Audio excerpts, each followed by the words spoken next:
Bonjour à tous, voilà, je suis sur la route du retour pour aller au jardin du lâcher-prise et je voudrais vous faire part de mon périple.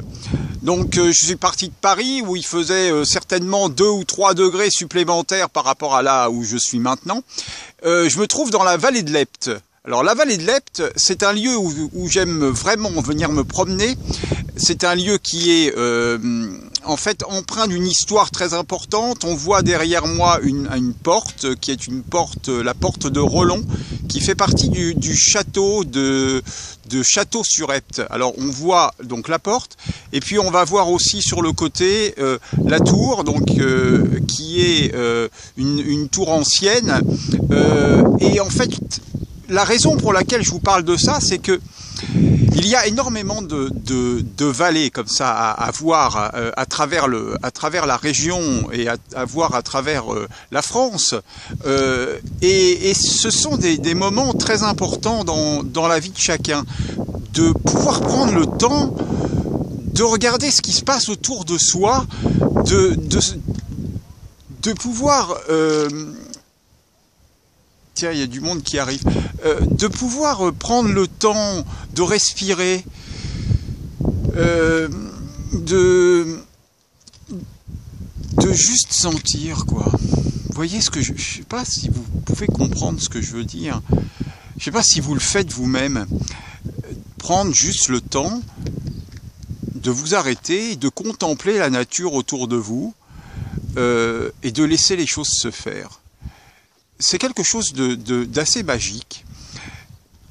J'avoue, j'ai pas fait ça souvent avant aujourd'hui. Je venais ici et en même temps je ne prenais jamais suffisamment de temps pour moi en me disant mais voilà Aurélien, laisse les choses couler. Il n'y a pas de nécessité à être dans l'action. Il n'y a pas de nécessité à vouloir impérativement faire quelque chose et juste être là et de regarder ce qui se passe.